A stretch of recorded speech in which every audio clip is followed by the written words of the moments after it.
mbere na mbere nifurije umunsi mwiza wa Eid al-Fitr. Ni umunsi ukomeye kuko ni umunsi tuba twibuka ndetse tugira ngo twishime nyuma yuko tuba tumaze ukwezi kuzima turi mu bikorwa byo kugandukira Imana no kwiyegereza Imana cyane. Akenshi nibyo urebye ubuzima bw'umuntu wabugiyeho, ariko kuri uyu munsi ni umunsi twahawe kugira ngo umuntu afunguke, yisanzure, asangire n'abandi, aganire n'abandi. Mu gihe kinini baba bamaze batabonana. Muzi ko mu kwezi kwa Ramadani habonekamo ibikorwa bijyanye n'amasengesho, kuko twiyiriza duhereye mu rukerera tugasiburukuka izuba rirenze. Abenshi baba bari mu misigiti, bari muri gahunda ziyegereza Imana cyane. Rimwe na rimwe ushobora no gusanga niba ari n'inshuti yawe utari umuherutse. Uyu munsi rero ni umunsi abantu baba bagomba kongera bagahura, bakumburanye, bakisanzura, bagasangira, ariko birangwa n'urukundo. Kuri uno munsi ari abantu batabonye irayidi, cyane cyane ndavugira abari mu byaro bigiye bitandukanye bya kure. Abangaba mubavugaho iki? Zakati al-Fitr yabagezeho cyangwa biracyakomeje? Sinzi wenda niba ayo makuru yafite neza, ariko ahantu hose Zakati al-Fitr yarahageze. Ahantu hamwe itigeze igera kandi ku buryo buhagije. Abayisilamu muzi ko nari amatura aba yatanzwe n'abayisilamu, ni ituro ritangwa n'abayisilamu b'abavandimwe babo. Rero twagerageje kuri saranganya uko bikwiye kandi ryageze aho rigomba kugera hose.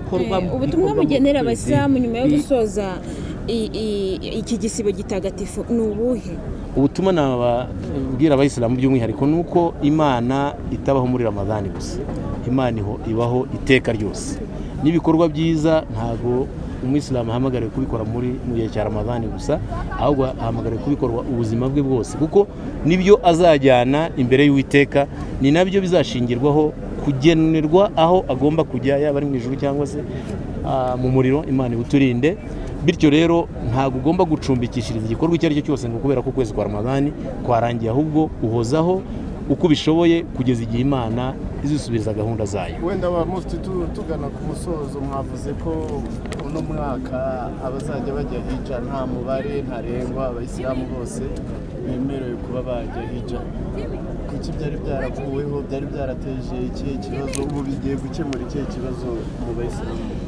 Murakoze. Murabizi ko umwaka ushize twagize ikibazo cy'uko ubundi mu Rwanda hano twemerewe gutwara abanyarwanda, twemerewe umubare w'abantu 450, ariko kubera ikibazo cya Covid n'icyorezo cya Covid mwese muzi ntaho kitageze, no mu myemerere cyarahageze.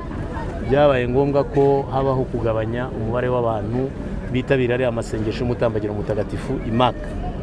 Ari byo byavuyemo kuba umwaka ushize twaragenewe abantu 85 bava kuri 450, ariko nyuma y'uko iki cyorezo n'izi mpamvu zivuyeho, ubu ni ukuvuga ngo byasubiye kuri wa mubare twemerewe. Nibaza ko abayisilamu bazakenera gukora umutambagiro mutagatifu bazawukora mu bwisanzure kandi bakaba bagenewe n'imyanya yabo nta kibazo. Mushoje ibikorwa mwakoze ni mutubwire n'icyo byabivuze ku banyarwanda, ariko nanone mwavuze muti gusoza Eid al-Fitr bibaye mu gihe cyo hari u Rwanda rwibuka jenoside yakorewe Abatutsi. Muravuga muti hakwiye kubaho kuzirikana icyo kintu no kuba hafashwe abakoze jenoside. We ntitubwire ku ibyo bintu ibikorwa twakoze ni byinshi, nkuko nabwiye, hari bireba imyemerere, hari n'ibikorwa bisanzwe imibereho myiza. Umuvandimwe yaramaze kukibaza ikintu cyitwa Zakati al-Fitr, n'icyo yashaka kuvuga, bikora ku mibereho myiza, gusabana n'abantu bafite amikoro makeya, kuko barazirikanwa nabo muri ibi bihe, ndetse n'abandi bose bashobora kuba bakeneye iyo serivisi. Ibyo rero byarakozwe, ndetse habaho no gusura abantu. Hari ibikorwa dukora byo gusura abantu kwa muganga, byariyongereye, biva ku munsi wo ku cyumweru bijya no mu yindi minsi isanzwe, kugira ngo nyine kuko kwari mu kwezi gutagatifu kwa Ramadani. Hari n'ibindi bikorwa byinshi byakozwe by'ubusabane hagati y'abayisilamu ndetse n'abatari abayisilamu, cyane kuri rya funguro ry'umugoroba bita ifutari. Hari aho byagiye bikorwa mu ntara hirya no hino, na hano mu mujyi wa Kigali twarabikoze, dusangira n'abavandimwe bacu b'abanyarwanda. kugira ngo nabo nyine bamenye uko kwezi turimo, ko tuba tumaze igihe kinini cyane ari aho duhugiye, hari igihe umuntu yakwibaza ati si umuntu yagiye. Ubwo rero tuba ni nk'uburyo tuba dushaka kubaha ubutumwa ko turi muri ibyo bikorwa, ariko tukizirikana rwa rukundo rwacu kuko ni ryo shingiro. Ku bijyanye n'iyi rayidi, buriya mu bayisilamu Eid bisobanura umunsi mukuru. Mu minsi mikuru burya harimo na wa munsi wa gatanu dukora, umunsi w'icyumweru wacu wa gatanu dusenga, tuyita ni rayidi y'abayisilamu y'icyumweru. Niyo mpamvu navuze nti uyu munsi twagize amarayidi abiri, ko twagize irayidi uyu munsi ni kuwa gatanu ya Ijuma, tugira na irayidi ngiyo gusiburukuka. Bityo rero byahuriranye n'igihe twe nk'abanyarwanda twibuka jenoside yakorewe abatutsi mu 1994. Bityo abantu bagomba kuzirikana cyane ba bandi bayirokotse kugira ngo bababe hafi cyane muri ibi bihe no muri iyi minsi ikomeye, kugira ngo tubafashe tubane nabo kugira ngo badashobora kwigunga bakaba baheranwa, bityo tunabafashe kwiyubaka, natwe twese twiyubaka, ariko nanone tunatekereza kugira ngo iyi jenoside itazongera kubaho ukundi, kuko iyo abantu batibutse cyangwa ngo bazirikane rimwe na rimwe barazindara, bityo icyabaca mu rwaho kikaba cyabaca mu rwaho kikongera kubagirira nabi. Ibyo rero nibyo tutifuza nk'abayisilamu nk'abanyarwanda muri rusange. Mufti turagushimiye. Urakoze cyane.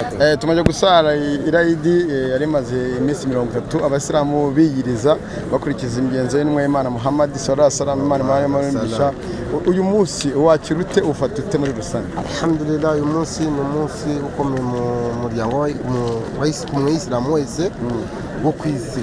Uno munsi ukomeye cyane ku mugenzi w'intumwa y'Imana Muhammad sallallahu alaihi wasallam. Ni umunsi dufata nk'ibyishimo by'abayisilamu ku isi.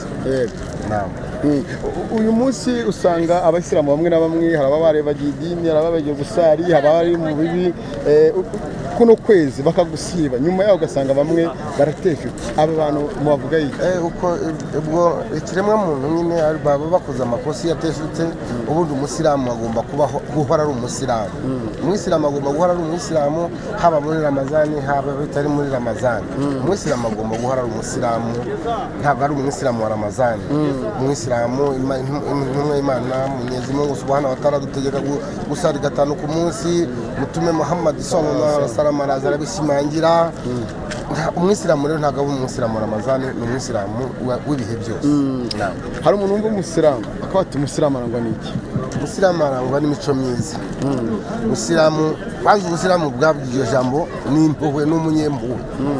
Bivuga rero ngo igihe cyose umusilamu bigaragara ko ari impuhwe nyine. Reka tugushimire. Amina sana. Assalamu alaikum wa rahmatullahi wa barakatuh. Wa alaikum salam wa rahmatullahi. Turi ku munsi w'irayidi, umerewe ute mu mutima uno munsi wakirute ufata? Ewa ni tabasamu mingi, furaha mingi kabisa, ndishimye ndashima Allah subhanahu wa ta'ala. Wambaye neza umuceri mu kanya turayi. Asante sana kabisa. Ndacyagaruka ku noneho ku muntu utabonye ifunguro ry'uyu munsi neza bite? Mu bushobozi bwa Allah subhanahu wa ta'ala twagiye twitaga uko dushoboye. Ndakeka kuri uyu munsi tunawarika wengi